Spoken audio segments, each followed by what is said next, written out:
성형 한류로 각광받고 있는 국내 성형외과에 대한 불신감이 국내외 안팎에서 심화되고 있습니다.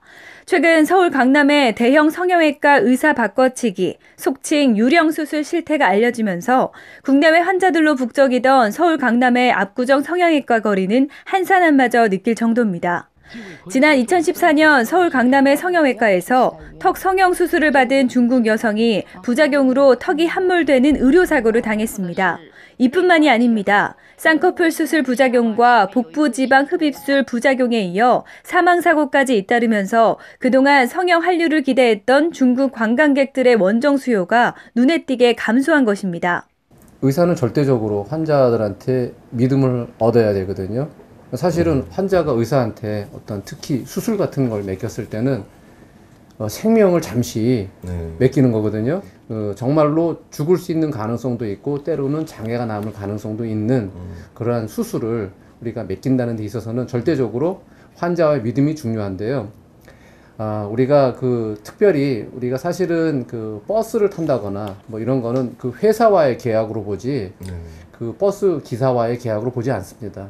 우리가 비행기를 타거나 버스를 타거나 이랬을 때는 그 사람이 정말로 안전한 운전을 할 수 있는지는 회사에서 판단해서 배치를 합니다. 그런데 의사는 좀 다릅니다. 대부분의 의료 행태는요 1대1의 관계입니다. 우리가 쌍무 계약이라는 거죠. 환자가 나와 한 계약이라는 겁니다. 이거 결혼과 비슷합니다. 특히 성형외과를 찾는 환자들은요 고르고 골라서 나라는 사람을 선택해서 오게 돼 있습니다. 그런데 여기에서 만약에 당사자가 바뀐다 그러면 이거는 계약 자체가 성립이 안 된 거죠. 성립이 안 된 다른 사람이 수술을 하는 거기 때문에 이것이 법적으로 문제라고 보는 것이고 이것이 선진국에서는 이미 상해 행위라고 규정이 되어 있습니다. 그게 유령수술입니다. 실제 서울 강남에 위치한 그랜드 성형외과. 이곳 대표 원장은 자신의 병원을 찾은 환자를 상대로 의사를 바꿔치기 하는 이른바 하도급 수술에 나섰다가 현재 재판 중에 있습니다. 예, 제가 봤을 때 일단은 치과 의사가 수술을 한 부분은요. 심각한 문제가 될 것 같고 동일성 여부 자체가 일단 매우 문제될 수 있는 부분이라서 이 부분에 대해서 사기가 아니다라고 말하기는 좀 쉽지가 않을 것 같습니다. 예, 왜냐하면 치과 의사 같은 경우에는 정상적인 이 외과 수술을 할 수 있는 침습행위를 할 수 있는 자격이 없는 사람이기 때문에요. 해당되는 내용과 관련해서 치과 의사가 개입을 해서 외과 수술을 한 것하고 이 일반적인 성형외과 전문의가 아니냐 이 문제하고는 또 완전히 또 차원이 또 다른 문제입니다. 예, 그 문제가 있고요.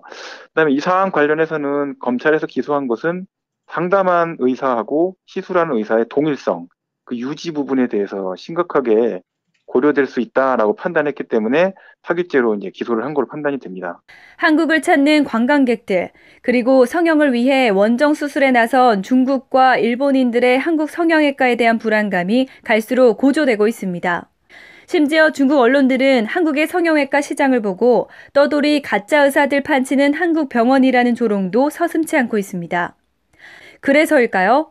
대한성형외과 의사회가 삐뚤어진 일부 성형외과 의사들의 빗나간 행위에 일침을 가하는 한편 자성의 목소리를 높이고 있습니다.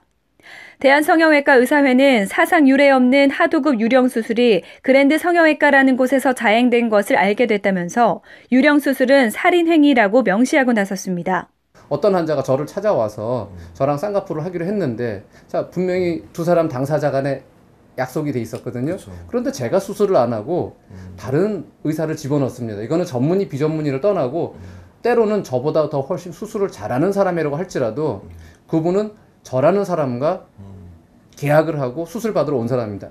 내가 내 돈을 주고 내 목숨을 맡겨서 앞으로 나온 결과가 나의 미래를 또 결정할 것인데 그것마저도 그 사람 보고서 잘못되고 잘 되고는 상관이 없습니다. 아무리 수술이 잘 됐다고 할지라도 이게 사람이 바뀌면 이것은 계약을 위반한 것이고 사기가 될 수가 있고 그리고 이거는 미국에서는 상해죄로 처벌하는데 상해죄 중에서도 최고 가장 높은 그 수준으로 처벌을 합니다. 중상해죄라는 거죠. 왜? 이거는 일반인들이 저 수술방에서 일어난 일을 도저히 알 재간이 없습니다. 그러니까 지금 뭐 CCTV라든지 뭐 말도 안 되는 이런 얘기들이 자꾸 나오는 이유가 저 안에서 벌어지는 일을 밖에서 환자가 누워있는 환자가 특히 더군다나 마취로 재운 경우에는 알 재간이 없고요. 그리고 또 밖에 있는 보호자가 사실은 그 수술하는 의사가 들어갔는지 안 들어갔는지 뭐 대개는 보면 또 막 다른 통로를 만들어서 따로 들어가기 때문에 또 알 재간이 없습니다. 그래서 이런 경우에 환자의 동의를 받지 않고 환자 몸을 칼로 찌른 경우에는 치료의 목적이었다고 할지라도 이거는 강간 이상의 문제입니다. 환자한테 동의 받고서 반드시 치료를 해야 됩니다. 그렇다면 유령 수술의 피해자는 성형 한류를 찾아 멀리 원정 수술에 나선 중국과 일본인 환자만의 문제일까요? 아닙니다. 유령 수술로 인한 피해는 외국 수요보다 한국인 피해자가 더 많은 것으로 나타났습니다. 지난 2013년 각진 턱 축소를 위해 서울 강남의 유명 성형외과를 찾은 김모 씨는 전문의와 상담을 하고 곧바로 수술대에 올랐는데요. 수술 이후 수술 부위에 불편감을 느껴 대여섯 차례 병원을 찾았지만 당초 상담했던 전문의를 만나지 못했다고 합니다. 결국 상담에 나섰던 의사는 이 병원 소속이 아닌 대리의사, 즉 유령 닥터였던 것입니다. 집도의를 바꿔치기 하거나 무자격자가 수술에 참여하는 불법 대리수술을 방지하기 위해서는 유령 수술 관리 감독을 강화하고 무엇보다 수술실 CCTV 설치를 의무화하는 의료법 개정안 통과가 시급하다는 게 대한성형외과 의사회의 입장입니다. 환자는 수술실에 들어가서 마취가 됐고 외부에는 아무도 몰라요. 그리고 내부에 있는 사람은 공동범죄인이거든요.